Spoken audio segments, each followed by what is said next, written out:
Bismillahirrahmanirrahim. Assalamualaikum warahmatullahi wabarakatuh.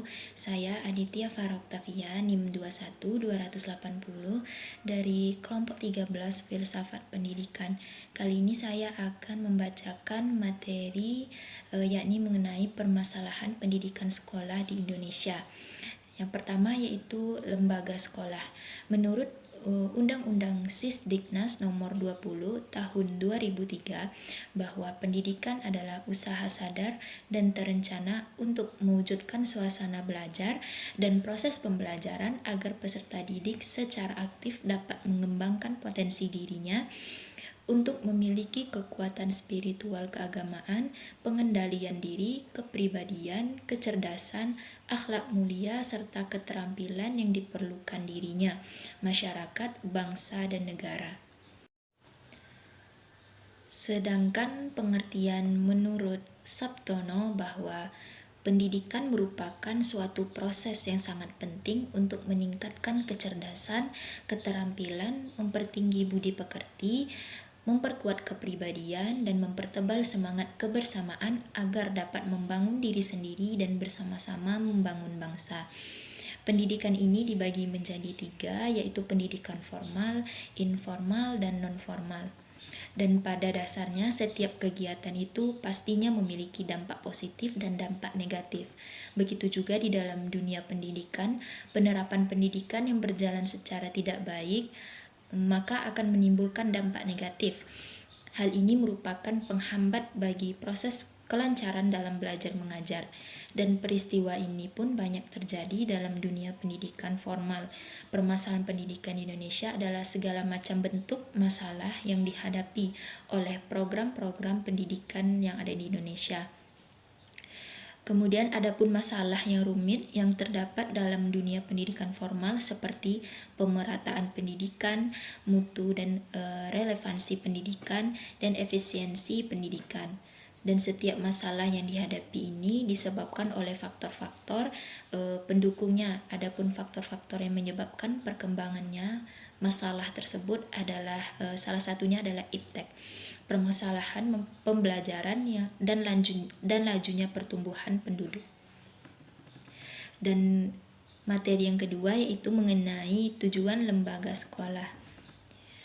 Tujuan pendidikan nasional di Indonesia sesuai dengan Undang-Undang Nomor 20 Tahun 2003 yaitu pendidikan diupayakan dengan berawal dari manusia apa adanya atau aktualisasi dengan mempertimbangkan berbagai kemungkinan yang apa adanya atau potensialitas dan diarahkan menuju terwujudnya manusia yang seharusnya atau manusia yang dicita-citakan atau idealitas. Tujuan pendidikan itu tiada lain adalah manusia yang beriman dan bertakwa kepada Tuhan Yang Maha Esa, berakhlak mulia, sehat, cerdas, berperasaan, berkemauan, dan mampu berkarya, mampu memenuhi berbagai kebutuhan secara wajar, mampu mengendalikan hawa nafsunya, berkepribadian, bermasyarakat, dan berbudaya.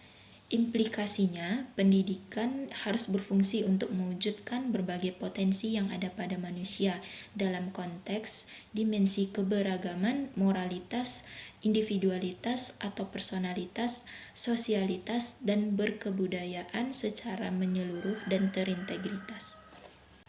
Sedangkan lembaga pendidikan yang bersifat formal, maka sekolah memiliki fungsi pendidikan berdasarkan asas-asas tanggung jawab, yakni yang pertama yaitu tanggung jawab formal kelembagaan sesuai dengan fungsi dan tujuan yang ditetapkan menurut ketentuan-ketentuan yang berlaku.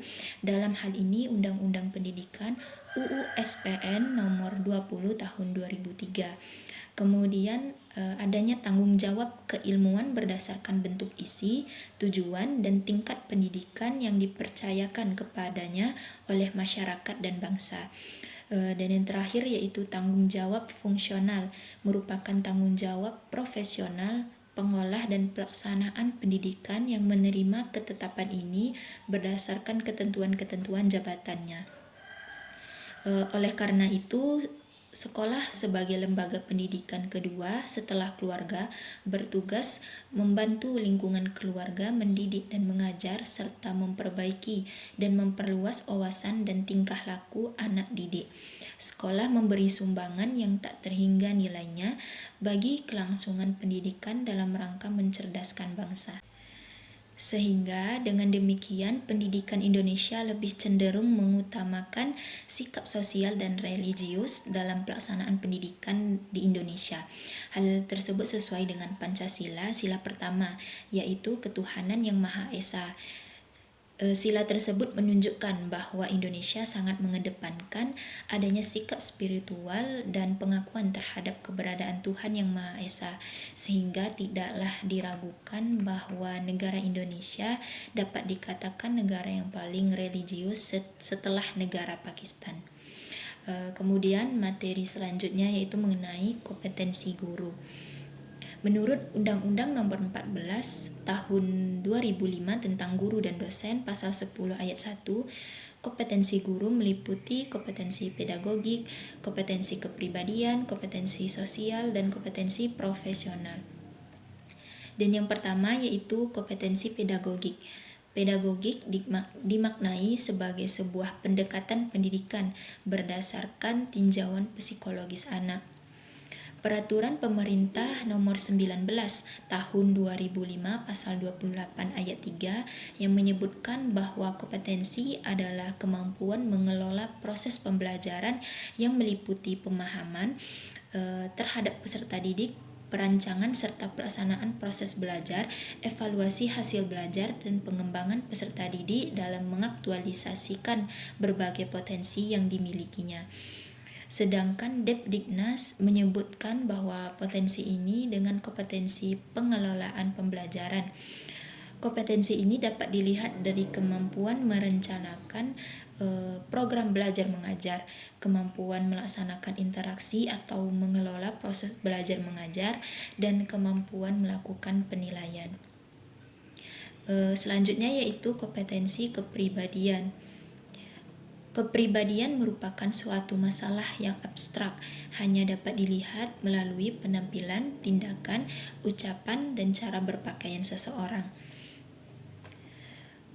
Sedangkan menurut Pasal 28 Ayat 3, Butir B Standar Nasional Pendidikan menyebutkan bahwa kompetensi ini merupakan kemampuan kepribadian yang arif, stabil, berwibawa, dewasa, berakhlak mulia, serta menjadi teladan untuk peserta didiknya.